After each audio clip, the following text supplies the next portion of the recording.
Naaning na naman si Ahas, alam niyo yun? So, dahil dun sa designated survivor. So, nakarating sa atin na naman na natataranta na ang mga hitad dahil dun sa statement ni Inday Sara na i-appoint niya or designate niya yung kanyang sarili as designated survivor.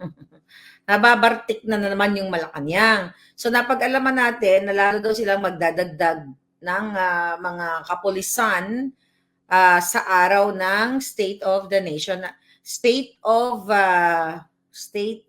the Nothing Achieved, di ba? May nagsabi din yan marami.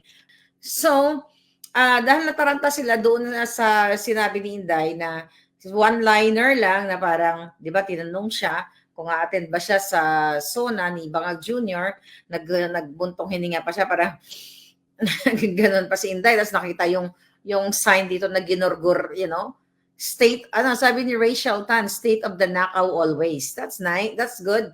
So nakita niyo yung gurgur mark ni Inday Sara dito.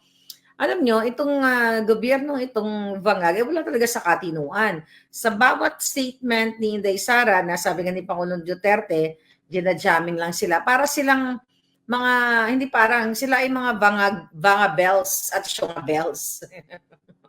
Na masyado nila binibigyan ng literal na meaning or masyado silang nag-iisip ng kung ano-ano. Sabi ko nga sa inyo mga palangga, mga nag-hallucinate lang ay yung mga bangag, di ba? Sabi nga ni Palangga Sandra Gambok, hakbang ng maisog ang lakas ng asar ni Inday. Truly liga.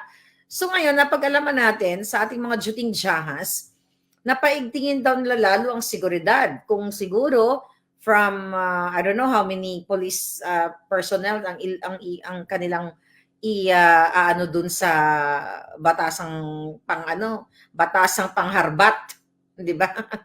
Batasang mga harbat dapat, hindi batasang pambansa no? Sa batasang mga harbat. Wala kasing batas sa Pilipinas dahil sa mga bangag na ito. So, ang nasa thinking nila, siguro yung nanonood sila ng series, di ba? May series sa Netflix about designated survivor.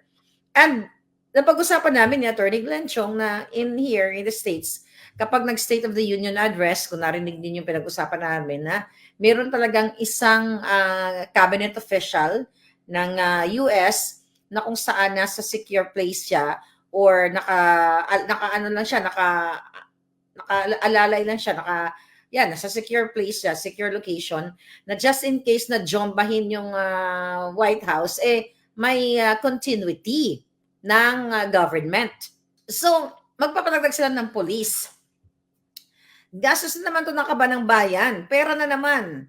Tapos, itong mga police natin, mga palangga, na instead na nakafocus sila dun sa mga lugar na kailangan ng police presence, istorbohin na naman ni Bangag dahil lang ito naman kasi si Palangga Inday ko. Ang lakas din kasi dito Ang lakas namang gurgur ng ang lakas.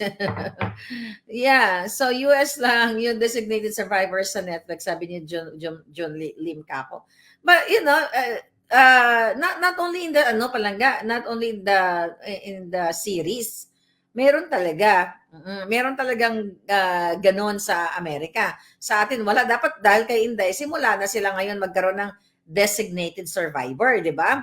Kasi siguro nanonood si Inday noon. Kaya ini-etchos lang sila ni Inday. So napag-alaman natin nga na magdadagdag na naman sila ng ating mga kapulisan, dadagdagan na naman nila ng gastos ang pera ng bayan. The fact na napag-usapan natin, ultimo yung rice subsidy ng ating mga kapulisan, pinost natin yan, nag-viral na from 650 pesos para sa bigas na lang every month, maliban sa late, mga palanggang kapulisan, binabawasan pa ng 50 pesos, tapos total of that 50 pesos kada police,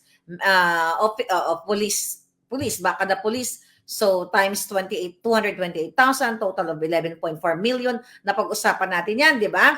So gagastos itong bangag na ito na gobyerno ni Lisa Tanas, wala talaga sila pong habas na ubusin ang inyong pera.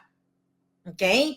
So imbis na pag-aksayahan nila ng panahon ang mga importanteng issue, ang mga kahirapan.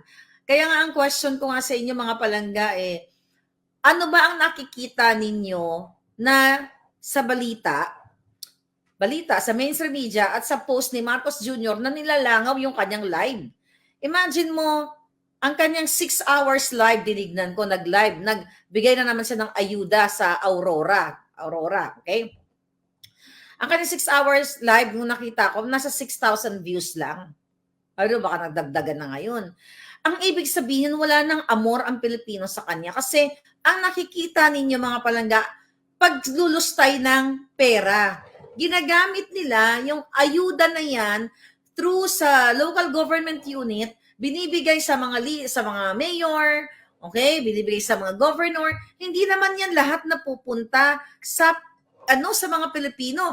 Ang ginagawa ng hinayupak na bangag na ito mga kababayan, the reason why inaano niya yan, umiikot-ikot siya para siyang nangangampanya. Kayo po, nakawawang mga magsasaka, mahirap, kayo ay biktima. Ginagamit kayo, inaangguluhan kayo ng kamera para kunyari may nagawa si Kuting, hindi nyo kailangan ng ayuda. Nang kahit from 10,000 ang kanilang dinideclare sa press release, nagbigay ng ganito, 2 point something million, kunyari kay mayor ganito, kay governor ganito. May picture ako dito kanina. Okay. Nagbigay ng ganito, ganyan. O, tignan mo, puro ayuda. O, 3 hours. O, actually, tignan mo to, pini-screenshot ko. 3 hours live, 3,000 views. Talo pa nga natin. Uy, nawala. Nawala. O, anyway, naka-green screen tayo ngayon. 3 hours live ni Marcos Jr., 3,000 views lang. Really? Anong signalis niyan? Then, tulad dito, sabi niya, sabi ng Presidential Communications ng mga bangag, maghahatid si Bangag Jr., Bangag Jr. ng assistance sa mga magsasaka, mangingisda. Okay? Tingnan natin yung kanilang, ang kanilang kadyutahan. Okay? So, eto puro ganyan, halos every single day, kung hindi nasa party, si Bangag, na doon nagbibigay ng ayuda. Ayan, distribution. 37 minutes ago, sa distribution ng Presidential Assistance sa San Fernando, inihayag ni Bangag Jr. ang plano ng pamahalaan na labanan ang mga illegal na Philippine offshore gaming operators. Siyang protector ng Pogo. Okay? Hindi na ako nabasa, hindi naman sana itong topic natin. Ito, ayan, nakikita nyo yung mga sabi niya, umabot naman sa 205 million. 205 million na tulong pinansyal ang inatid sa Pampanga. At 105.58 naman sa Bataan, Bulacan, Nueva Ecija, Tarlac, Zambales. Bukod pa rito, mayroon ding ibinahaging makinarya, bangka. Asan yung makinarya, bangka? Livelihood support, saan?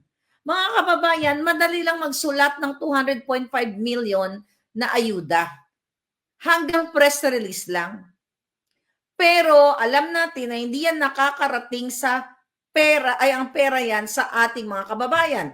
Isang patunay nung nasa Davao na pina-claim siya ng barangay captain, then later on inintrega pa, naghati-hati dahil kasama pa yung mga kagawad, at mga taong barangay doon, taong taga-Salakay. So, eto yung ginagawa ng bangag ninyo. Kaya dapat it's either wag na nating padatingin sa SONA or or araw ng SONA, you'll never know for whatever means. But definitely, hindi yung iniisip nila na mayroong merong may mag boom, boom, boom or bang, bang, bang. 'Di ba? Hindi yan gawain ng mga Duterte, ang gawain ng mga bangag kayo. At ang mga Aquino, ang Aquino administration, doon nagkaroon ng mga pangbang-bang-bang sa mga magsasaka. At doon din ang panahon ng tatay mo, 'di ba? At ngayon gusto mong gayahin sa panahon ng tatay mo. Baka nga ang mangyayari diyan, gagawa kayo ng Excel na mag-create kayo ng sarili nyong boom, boom, boom. 'Di ba? Tapos mag-iisip kayo sa sinasabi ni Inday Sara na designated survivor. Etchos lang kayo noon.